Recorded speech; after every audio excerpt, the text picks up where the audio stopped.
Navigating the wine investment market requires understanding current trends and identifying emerging opportunities. The global wine market is influenced by shifts in consumer preferences, including a rise in demand for low alcohol and no alcohol wines, driven by health consciousness, particularly in the US. Furthermore, the growth of e-commerce has transformed how wine is bought and sold, although this trend has moderated post-pandemic. Emerging markets, especially in Asia, with China leading in luxury and premium wine consumption, present significant growth opportunities. Wine investment funds play a crucial role here, enabling investors to engage with the wine market through expertly managed portfolios without needing extensive knowledge of wine selection or storage. Technological advancements are also pivotal.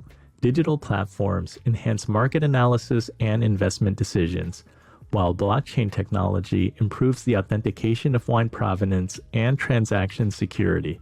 Together, these elements offer a comprehensive picture for investors looking to capitalize on the dynamic wine market.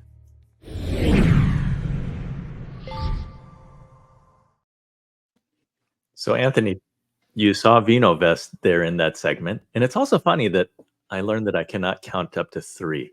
Uh, I'll work on that. Uh, Anthony, can you talk about how technological advancements are really transforming the wine investment market?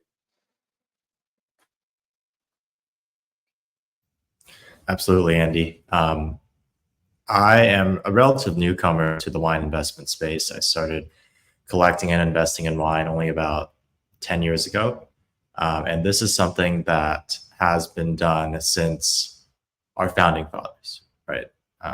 Thomas Jefferson was famously a wine collector and investor, and some of his bottles from his personal cellar were the subject of a very famous book, Billionaire's Vinegar, which is an amazing book. That was one of the ones that actually got me into wine.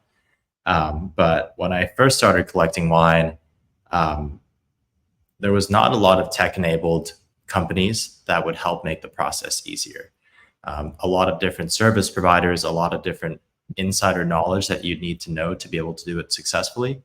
And what I mean by that is knowing which wines are good investments. I think that part, just like any investment, can be a mystery to many people. There's not a lot of content out there, especially free content out there that talks about it. Second is access to historical market data, right? Andrew, in your business, obviously looking at historical trends is extremely important. And at the time, there weren't too many reliable sources of third-party market data. And then thirdly, we're still talking about managing a physical, living, fragile product, right? So things like storage, insurance, shipping, right, which we talked about, are all can all get very overwhelming for someone looking to just invest in wine, right? Today, when you invest in gold, you don't even think about it, but there's a lot behind the security, the authentication, right, and the storage of gold. Perhaps even more so with wine, because if gold is at an 80-degree temperature, a 60-degree temperature, it's still gold. That could be life or death for a bottle of wine. So with all of these factors, and using about 6 different companies that I was liaising between, I realized that there was an opportunity to create an easier way to do this.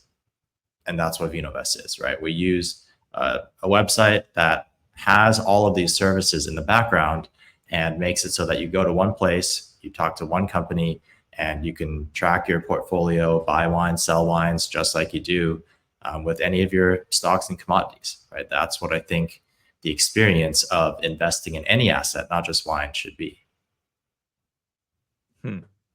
Yeah, it's really interesting to look at it as a potential investment and comparing it against things like more traditional stocks and bonds. John, any thoughts on like an emerging market maybe that you see as the next big opportunity for wine investors? Sure. I know that there are a lot of places in Asia where certainly wine is becoming more popular. And I think the taxes are a big impediment to some of those countries and the consumers in those areas, because there's heavy taxation on imports. But certainly in Hong Kong, I know that they've reduced the taxes on wine that's being imported, and so there the prices are about the same as what you can get here. I was also in Singapore last year, and they have a huge emerging wine scene, especially at the very high end. They have lots of wine collectors there, and they have a wine conference there annually. I think it's actually going on next week. So certainly Singapore has an extremely impressive wine scene as well. So I think Asia is definitely a big emerging market, or certainly in the case of China and Japan, they've been at it for quite a while. But I just see that continuing to be even more the case going forward. Tanisha, how do you see shifts in consumer preferences?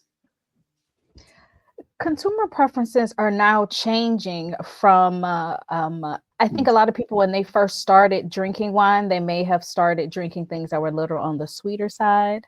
And so it changes, the preferences are now changing to, there are so many different styles of grapes and styles of wine. So why just stick with the few that are on the sweeter side, and let's move into something else.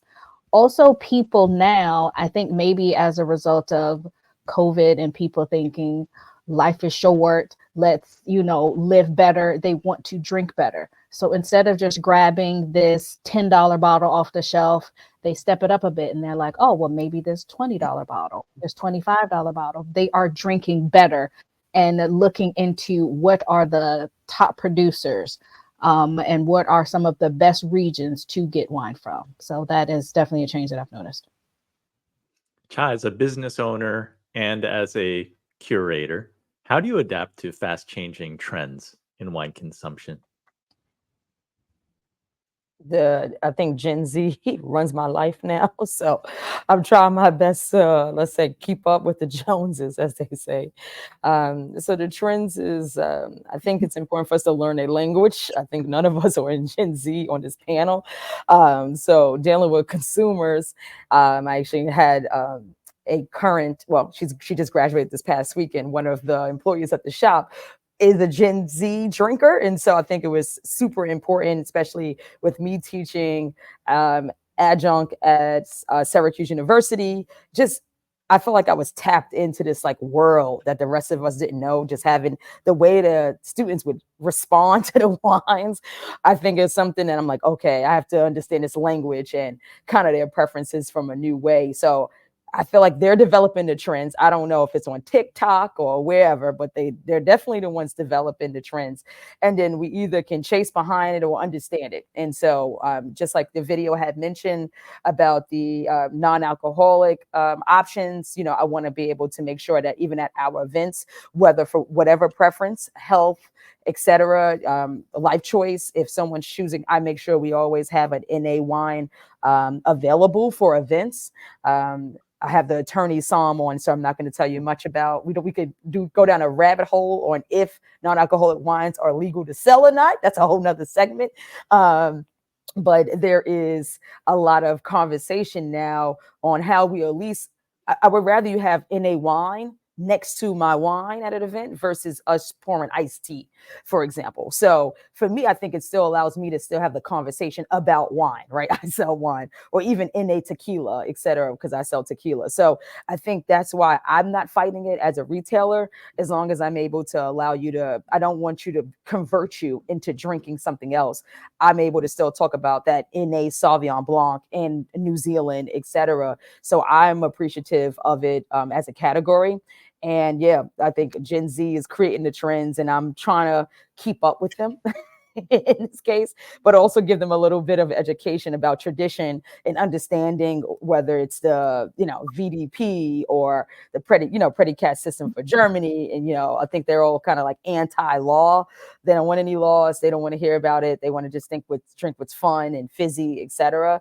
But I think there is a reason to at least be able to incorporate what's fun and kind of tradition at the same time. So I think we all have the hard job for the generation after us to kind of connect the two in regards to the trends that's happening right now.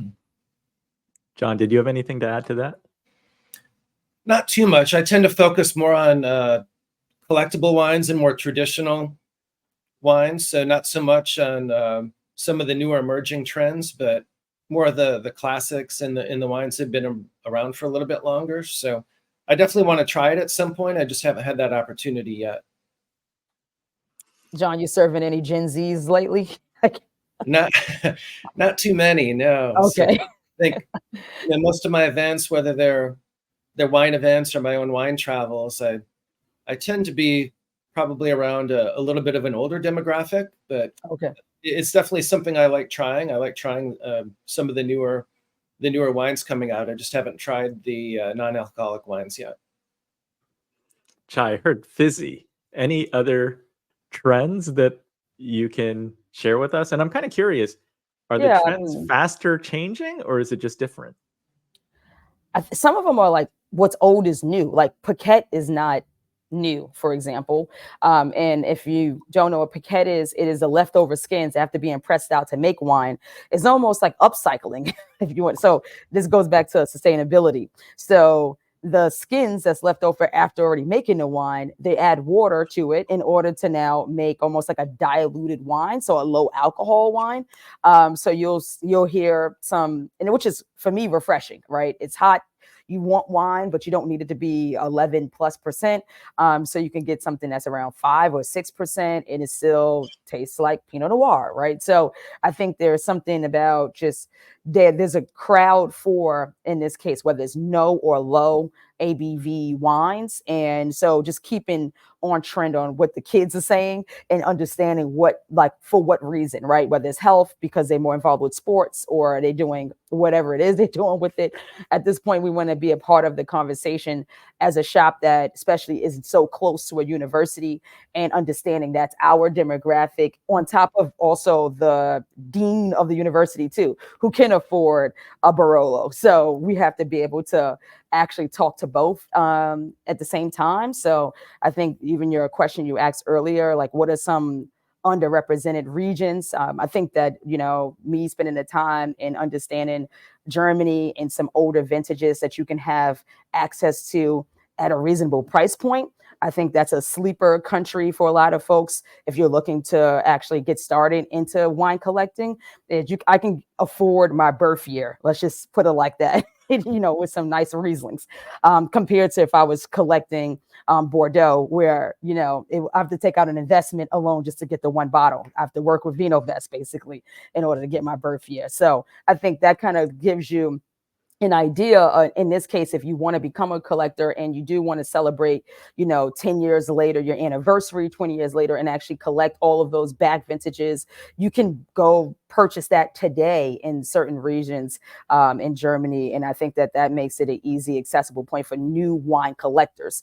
And same thing for Portugal. One of my oldest wines that I've ever tasted was a 1886 or 56 Madeira, because they held up and people can give you a little spoonful at a time.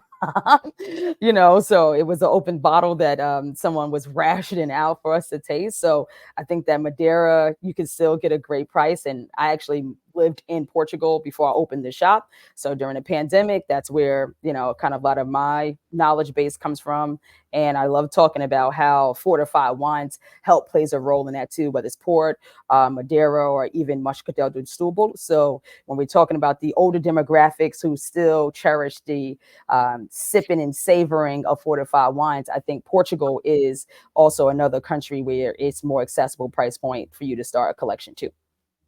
Yes, you're speaking to the bargain hunter in me. Thank you for your insights. Let's move to segment 4.